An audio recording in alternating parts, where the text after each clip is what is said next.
ebale ya Congo ejali lopango te kasi ejali sezela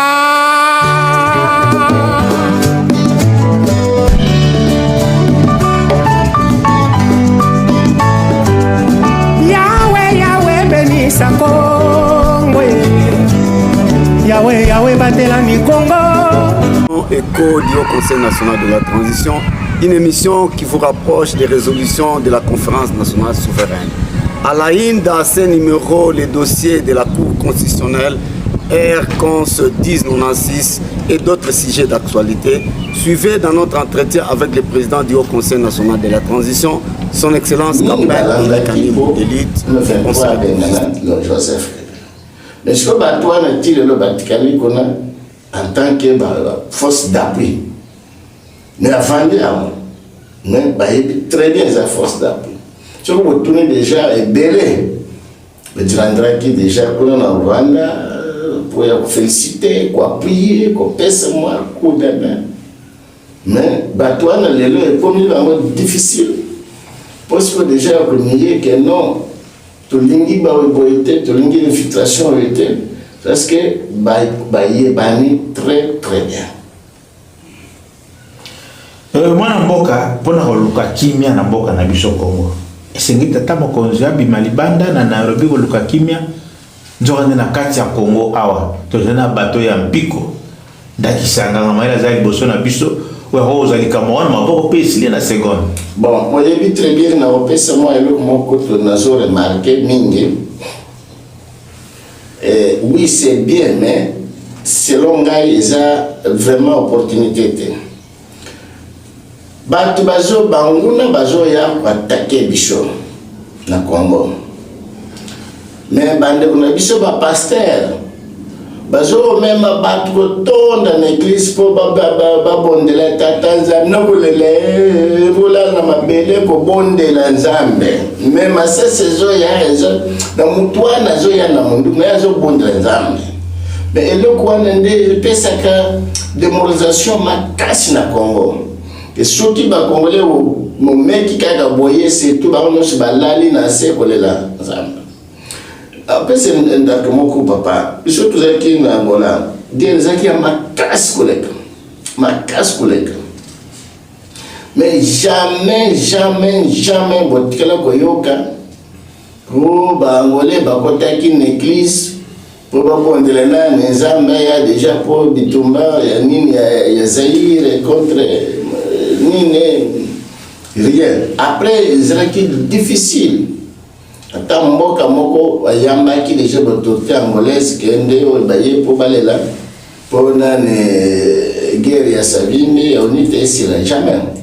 Ils allaient toujours fond au four et au moulin au front jusqu'à ce que Nyonso et Nikamaki Nyonso Sila et Sila na guerre et Bana na guerre et Sila na guerre.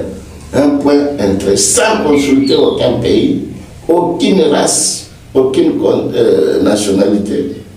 Que c'est ça ce Bakenda qui les gens paient là, que c'est rien. Alors, comme très fort. Mais il y a des choses qui sont pas et bétania barwande, c'est tout.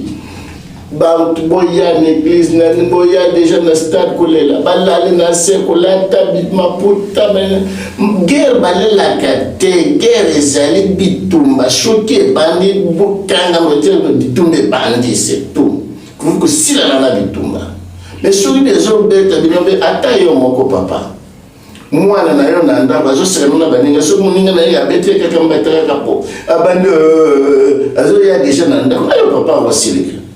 Et c'est là ma bébé ça. Mais ce n'est pas dire que tu pesques, tu pexes au sang de l'ensemble. Non. Non. Nous avons qu'un défense. Zambe sunanga déjà dans l'ongle mon bon banguna. Zambe tata. Naïe pour la zone sam. Yo t'as pas fait. Yo les demandes d'église boya. Est-ce que zambe n'est pas boya déjà c'est ton église. C'est rien papa. Mais ya mwana mboka kama toujours batango nyonso tatamo konjaza na mboka hibi bino malamu Quand beaucoup de benga bino ba kombo nyonso général doyen ba kambo nyonso ayebi makasi na bino pona nini motema libanga boy bana basila te ça motema libanga te eza nini te boyebi très bien que ya za mkozi mboka avandi mengai nanga nazo welela kaka place wana na fanamo mais ce côté moyen il y a déjà librement pour rozwangai pour la déjà tout ça n'est pas possible azana bubanga parce que moi déjà que tant que vous soyez aboya mbalamo quasi pouvoir yangai par exemple tous vanana ndakese à Joseph Kabila Kabanga autobima ayebinga très bien que na descente nyo chef d'elle force nyo chez makasi abana Congo ezaki na maboko nanga mais ce que déjà il est en train de mwende wana biso nyonso ndi to check maboko avana wana na papa na ye mako mais pour moi tant avandi akosala ndeni po benda biso to comme encore pembeni na jamais la politique est bongo te ya africain européen nde ba ça déjà bon alors est-ce que déjà to communiste kamoko to sangani po to sera ce que déjà front pour développement que de l'Eboso mais l'Afrique zabouan. Oui, ya Afrique eza kobangi mwana mboka Amerika mwango yangwana bo loki motuna na lokota lopoto pona likambo kura sia kati deja de sengeli ye mwana mboka azolo basikoni azana bobangi kaka bien azota tabana pona likambo esalamu bon ni to komi na moment ya bien cour constitutionnelle il y a quatre qui ont déjà que il y a un président officiellement na mibeki à l'état et seulement dans boka pendeli kanim ou qui voté officiellement l'institution où ils allaient coller à l'institution au Bengi conférence nationale souveraine de wana et yebani officiellement nan lo ba cour constitutionnelle yango wana pesi mais si quoi déjà oyo etikali entre nga nam kozi amboko ya fandi kuna papa ya république wana ezali à part ce que déjà na cour constitutionnelle comme ministère intérieur peut être ba parti politique yeto silana akabli biso mikanda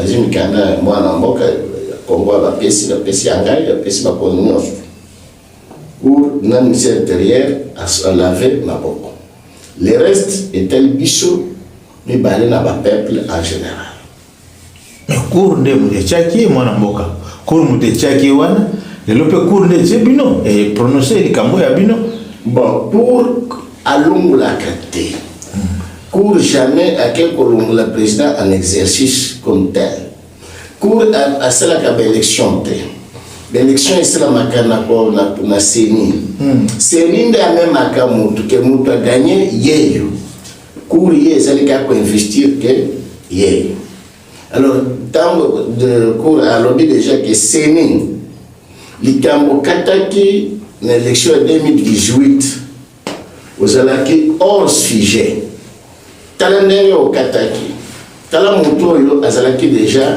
na ngwenda na yeyo apesaki ye alors apesi na ba parlementaire président ya parlement na président ya Sénat na premier ministre ya Sénat pardon na premier ministre alors na kanisi déjà que cour azalaki très juste c'est le musanaye impeccable mais à l'année les gens selon dernier musanaye.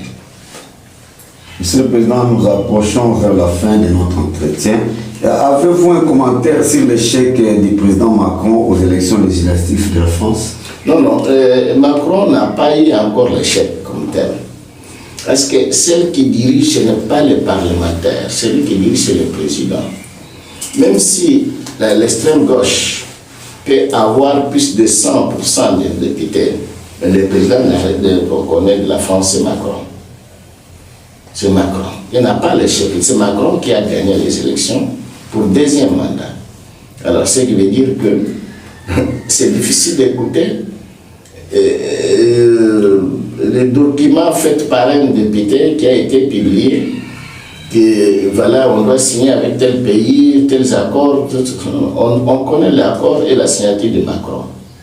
Comment la fin, Monsieur le Président? Nous invitons tous les conférenciers de 2017, vous les papas, de maman, des jeunes, que vous pouvez passer au siège national du Fonds de libération nationale du Congo. Là, vous vous êtes réunis pour le finissage des travaux de la conférence nationale souveraine, pour être informés maintenant de la décision d'arrêt de la Cour constitutionnelle et du ministère de l'Intérieur au sujet du Haut Conseil national de la transition. Nous vous remercions beaucoup. C'est la fin de votre émission, mesdames et messieurs. Merci de l'avoir suivi. Merci à l'équipe qui m'a tenu compagnie ce soir. Rediffusion de cette émission chaque jeudi à 11h10. Yahweh, Yahweh, bénisse Congo. Yahweh, Yahweh, batelani Congo. Yahweh, Yahweh, bénisse Congo.